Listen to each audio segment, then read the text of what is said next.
La plus grande tragédie, ce n'est pas le manque d'argent. Ce n'est pas le manque de moyens, ce n'est pas le manque de travail.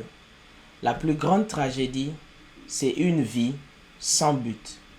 C'est une phrase dite par Miles Monroe. Ce qu'il voulait simplement dire par là, c'est qu'une vie remplie, une vie réussie est une vie qui a un but, une vie qui a un sens. Est-ce que votre vie a un sens? Est-ce que votre vie a un but? Est-ce que vous vous sentez investi d'une mission sur cette terre? C'est ce que nous allons voir aujourd'hui.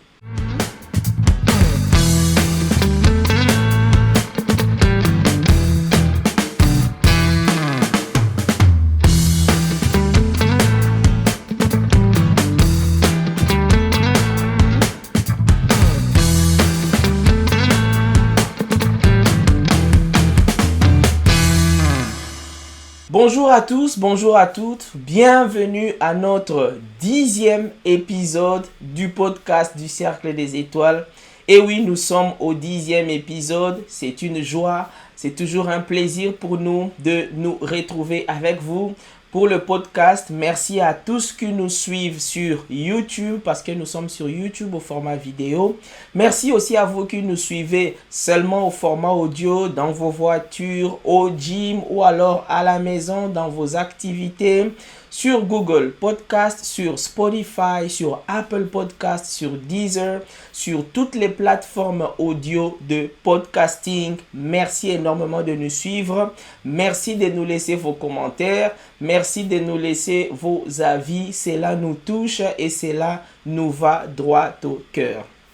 Aujourd'hui, nous sommes au 10e épisode et nous sommes en fait dans une série que nous avons commencé depuis le 9e épisode. Et dans cette série, nous sommes en train de voir le processus de déclenchement de votre leadership personnel. Comment est-ce que votre leadership peut être déclenché? Comment est-ce qu'il peut être démarré? Quel est le point de démarrage? Et nous avons vu que ce point de démarrage, c'est en fait la découverte de vous-même. C'est la rencontre avec vous-même. Pour démarrer votre processus de développement de leadership, vous devez vous découvrir. Vous devez vous rencontrer. Et on a dit qu'on verrait cette découverte de soi ou cette rencontre avec soi-même en 4 étapes. La première étape, on a vu l'identité. C'était au 9e épisode. Si vous avez raté ça, je vous recommande vivement d'aller écouter cet épisode qui se trouve sur notre chaîne YouTube et sur notre page du podcast.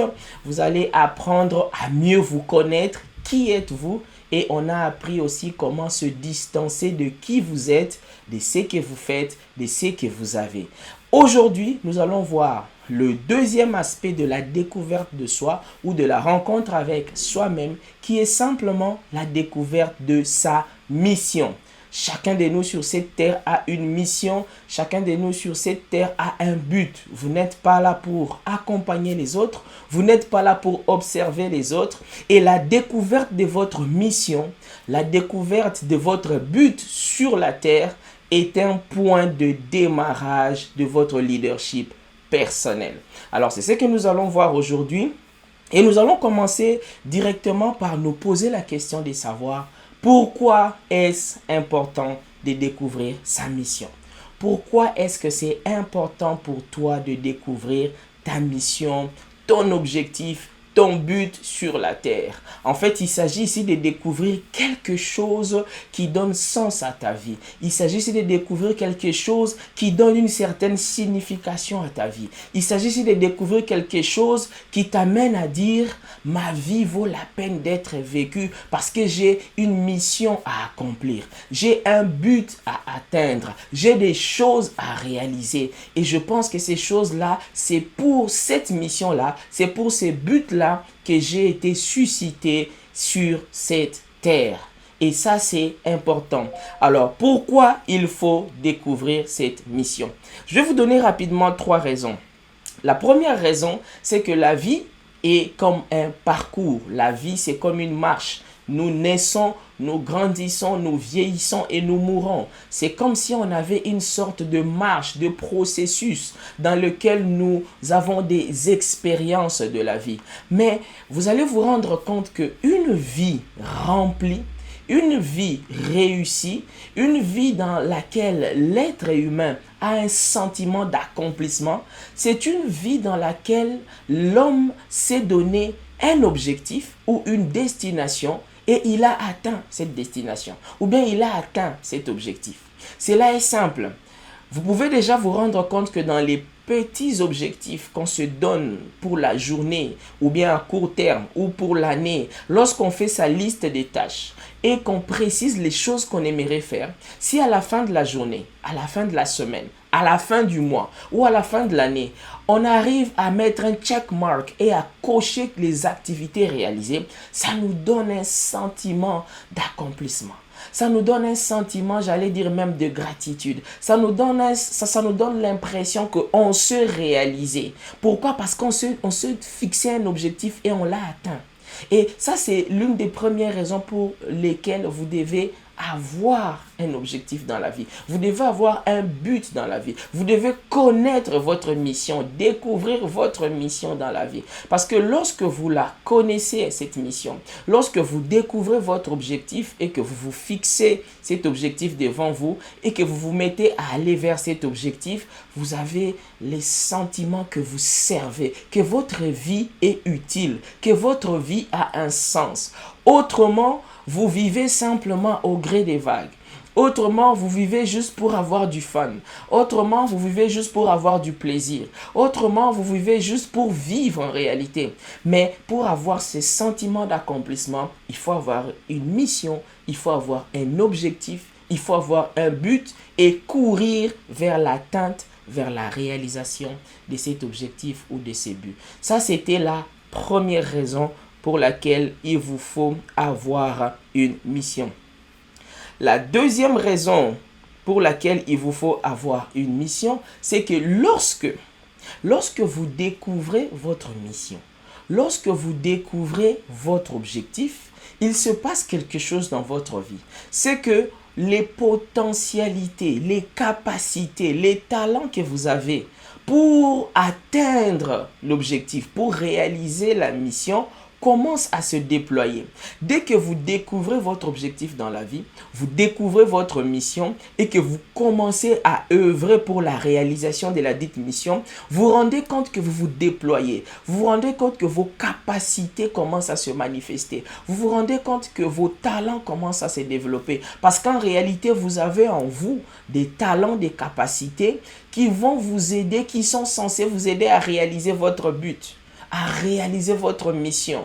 Vous êtes créé avec tout ce qu'il faut pour réaliser les choses pour lesquelles vous avez été créé. Il ne vous manque rien du tout.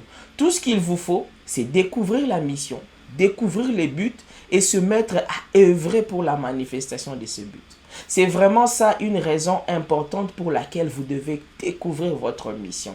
Dès que vous la découvrez, ça facilite la découverte, l'identification, le déploiement et le développement de toutes vos capacités et de vos talents en vue de l'atteinte de la mission. Donc ça, c'était la deuxième raison pour laquelle vous devez vous réaliser. Et la troisième raison, c'est qu'en fait, la mission, c'est simplement celle qui donne un sens à votre vie, comme je le disais. Le but, c'est ce qui donne un sens à votre vie et ça vous permet d'être sûr que vous servez à quelque chose, que vous travaillez pour l'atteinte d'un but, que vous avez une destination. Et c'est comme ça qu'il y a une différence dans la vie entre quelqu'un qui a une destination et quelqu'un qui n'en a pas.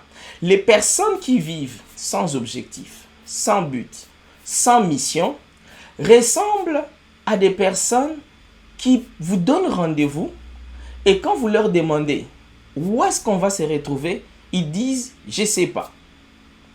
Quand est-ce qu'on va se retrouver? Je ne sais pas. Comment on va se retrouver? Je ne sais pas. Alors, vous ne pouvez pas donner un rendez-vous à une personne sans savoir le lieu du rendez-vous, l'heure du rendez-vous, et peut-être même comment vous allez vous rencontrer. Si vous vivez sans but, sans mission, sans objectif, vous ressemblez à une telle personne. Tandis que si vous vivez avec un objectif, avec un but, avec une mission claire dans la tête, ça veut dire que vous ressemblez à quelqu'un qui s'est donné un rendez-vous dans la vie, qui sait où il va, qui sait où est-ce qu'il doit arriver, qui sait comment il doit y arriver et qui sait même à quel moment il pourrait y arriver. Voilà l'exemple d'une vie ayant un sens et une vie n'ayant pas de sens. C'est simplement avoir une mission ou ne pas l'avoir. Avoir un objectif ou ne pas l'avoir. Avoir un but ou ne pas l'avoir. Avoir quelque chose qui donne un sens à votre vie ou ne pas l'avoir. Alors la question que nombreux d'entre vous se posent sûrement, c'est patience. Comment découvrir sa mission? Comment découvrir son but? Comment découvrir la chose qui donne un sens à ma vie? Et il y a plusieurs façons de découvrir sa mission sur la terre. Je vais vous en donner trois manières de découvrir sa mission, de découvrir son but, de découvrir ce qui donne du sens à sa vie. Et ce sont des choses que nous faisons, que nous travaillons dans des séances, dans des ateliers pratiques. L'un des premiers moyens pour découvrir sa mission, c'est de regarder à ces expériences douloureuses du passé. Lorsque vous vous asseyez, que vous analysez votre vie, quand vous regardez votre passé, vous pouvez voir les expériences douloureuses. Vous pouvez voir les échecs que vous avez surmontés, que vous avez traversés et qui ont fait de vous la personne que vous êtes aujourd'hui. Après avoir surmonté certains échecs, après avoir surmonté certains événements douloureux, vous devenez simplement une nouvelle personne. Vous devenez une personne souvent plus forte. Vous devenez une personne plus déterminée. Vous devenez une personne capable de conseiller les gens. Vous devenez une personne capable de donner des orientations aux autres. Vous devenez une personne capable d'aider les autres à traverser les situations difficiles par lesquelles vous êtes passé. Voilà pourquoi l'un des moyens par lesquels vous pouvez découvrir votre mission sur la terre, c'est de regarder à vos expériences. C'est de regarder à vos échecs. C'est de regarder à vos peines et à vos douleurs du passé. Vous allez sûrement découvrir qu'il y a des choses que vous avez vécues qui vous ont transformé, qui vous ont rendu plus fort. Vous connaissez l'adage, ce qui ne te tue pas te rend plus fort. Il y a des choses qui ont changé votre vie au point qu'aujourd'hui vous pouvez conseiller les gens pour éviter qu'ils passent par les mêmes choses ou alors pour leur permettre de passer par les mêmes choses ou les mêmes circonstances mais de sortir victorieux. Et il y a beaucoup d'exemples là-dessus. Il y a un pasteur que je connais qui s'appelle Brian Jarrett aux États-Unis. En fait, quand il était jeune, Brian Jarrett a été sexuellement abusé par des personnes avec qui il habitait. Alors il a tellement été traumatisé, il a tellement été abusé dans son enfance que cette expérience a laissé des traces dans sa vie. Lorsqu'il a grandi et qu'il a été guéri de ses blessures, parce que, entre parenthèses, c'est important d'être guéri de vos blessures, de vos peines, de vos douleurs, afin d'aider les autres. Vous ne pouvez pas aider les autres si vous avez vous-même l'amertume, vous avez vous-même la douleur, vous avez vous-même encore la haine, vous êtes rempli de manque de pardon ou de regret. Il vous faut guérir de ces choses. Il vous faut guérir des blessures du passé pour devenir un canal par lequel d'autres peuvent être guéris. Et pour revenir à l'histoire de Brian Jarrett, c'est qu'après avoir été guéri de ses traumatismes et de ses abus dans son passé, il s'est décidé de créer un endroit, une maison pour recueillir tous les enfants qui sont victimes d'abus sexuels, tous les enfants qui sont victimes de violences. Il les accueille, il les met dans un cadre où ils peuvent grandir sainement, où ils peuvent être éduqués, où ils peuvent être suivis et encadrés. Et ces enfants finissent par devenir des hommes et des femmes forts, des hommes et des femmes sains d'esprit et de corps, des hommes et des femmes capables d'apporter à la société quelque chose de meilleur. Voilà comment les abus, les violences subies par une personne dans son enfance sont devenues finalement le moyen par lequel la personne a découvert sa mission. Et aujourd'hui, tout ce qu'il fait, c'est aider les enfants qui ont subi des abus afin de les relever. Ce qui veut dire que dans toutes les expériences douloureuses, dans les échecs, il y a des leçons. Et il est possible que dans l'échec ou dans la douleur que vous avez vécue, il y a des leçons qui ont été tirées. Et il est possible que la chose qui donne un sens à votre vie puisse être tirée de cette expérience-là. Et les exemples sont légion. Alors posez-vous la question vous-même aujourd'hui. Quelle est l'expérience douloureuse que vous avez vécue? Avez-vous vécu un échec scolaire? Avez-vous vécu un divorce? Avez-vous perdu une entreprise où vous avez investi? Avez-vous perdu une relation? Avez-vous perdu quelque chose qui était très grand, qui avait une grande importance pour vous? Il est possible qu'à travers cette expérience, vous puissiez découvrir votre mission sur la terre. Le deuxième moyen par lequel vous pouvez découvrir votre mission sur la terre, c'est simplement par un autre exercice que nous faisons dans nos ateliers et nous appelons ça les battements des cœurs. L'une des façons, j'allais dire, facile de découvrir votre mission ou votre but sur la terre, c'est de voir à vos battements des cœurs. Quels sont vos battements des cœurs? Votre cœur bat pourquoi? Il y a des gens, depuis leur enfance, depuis leur adolescence, ou même depuis un certain temps, ont un battement de cœur, par exemple, pour le secteur de la politique. Ils veulent aller dans la politique pour changer des choses. Il y a des gens qui ont un battement de cœur pour l'économie, pour les domaines du business, des affaires. Il y en a qui ont un battement de cœur pour les orphelins, sans forcément être orphelins eux-mêmes. Il y en a qui ont un battement de cœur pour les mères célibataires. Il y en a qui ont un battement de cœur pour les aînés, pour les personnes avancées en âge. Il y en a qui ont un battement de cœur pour même les personnes qui ont des troubles au niveau mental, au niveau psychologique. Il y en a qui ont un battement de cœur pour les familles qui ont un enfant qui a peut-être des problèmes particuliers. Alors vous devez simplement découvrir quels sont vos battements de cœur. Chacun de nous a un battement de cœur. Pour les frères Wright, leur battement de cœur, c'était dans les domaines aéronautiques. Voir quelque chose voler dans les airs. Et ça dépend d'une personne à une autre. Vos battements de cœur ne sont pas forcément les battements de cœur d'une autre personne. Mais prenez le temps de vous analyser et de trouver quels sont vos battements de cœur. C'est le deuxième moyen par lequel vous pouvez découvrir votre mission sur la terre. Le troisième moyen par lequel vous pouvez découvrir ce qui donne un sens à votre vie, c'est de voir vos frustrations. Ou encore, ce qui vous fait pleurer. Ce qui vous frustre le plus. Ce qui vous énerve, mais qui vous amène à dire, pourquoi on ne change pas cette situation? Qu'est-ce qu'on peut faire pour améliorer cette situation? Qu'est-ce qu'on peut faire pour changer cette situation? C'est ça les battements des cœurs. C'est ça les frustrations, pardon. Il y a forcément quelque chose qui se passe autour de vous. Il y a forcément quelque chose qui se passe dans votre famille, dans votre travail, dans votre quartier, dans la région où vous habitez, qui vous frustre, qui vous énerve. Et chaque fois que vous voyez la chose, et chaque fois que vous passez par là, vous vous dites, ça doit changer, ça ne doit pas rester comme ça. Ou bien vous vous dites, on peut faire mieux, on peut améliorer ça. Si vous avez de telles frustrations, sachez que c'est ça votre mission. Sachez que c'est ça votre appel. C'est peut-être ça le but pour lequel vous avez été suscité. C'est peut-être ça la raison pour laquelle vous êtes la seule personne à remarquer ou à constater ça. Et c'est peut-être ça la raison pour laquelle vous êtes la seule personne à être frustrée alors que d'autres personnes peut-être trouvent ça normal.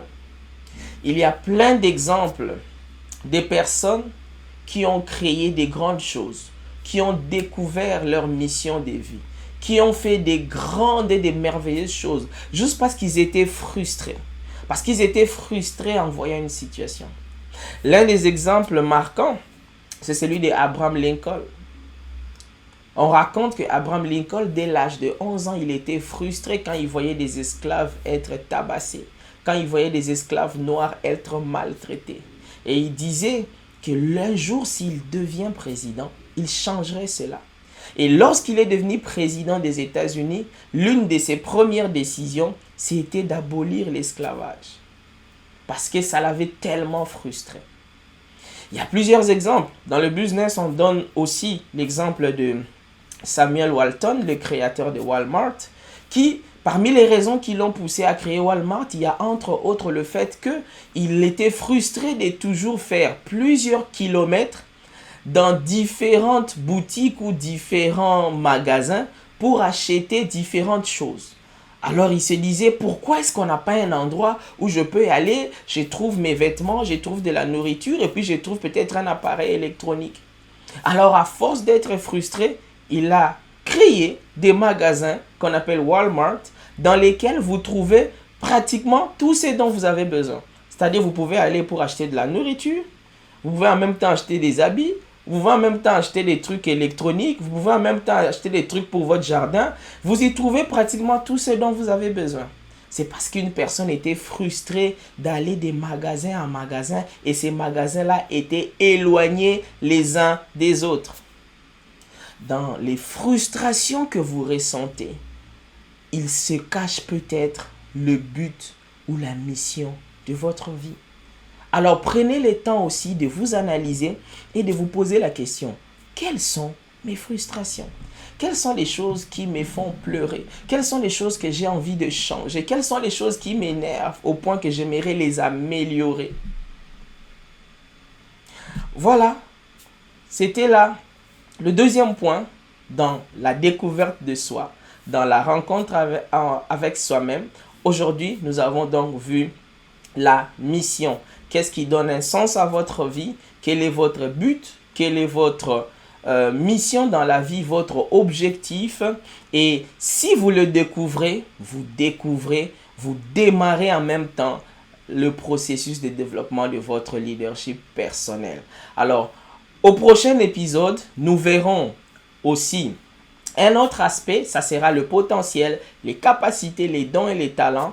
Et après ça, nous verrons la personnalité. Et avec ces 4 éléments, nous allons clore donc la découverte du leader que vous êtes, la découverte de soi, qui est en fait le processus, le point de départ du processus de démarrage de votre leadership personnel.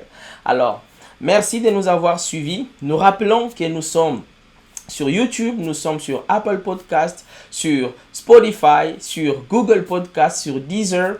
N'oubliez pas de vous abonner sur notre chaîne YouTube.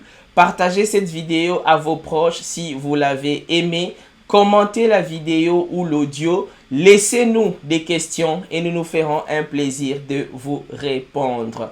En attendant, comme on le dit toujours, il est toujours possible de briller dans sa famille, dans son travail et dans le monde. À très bientôt.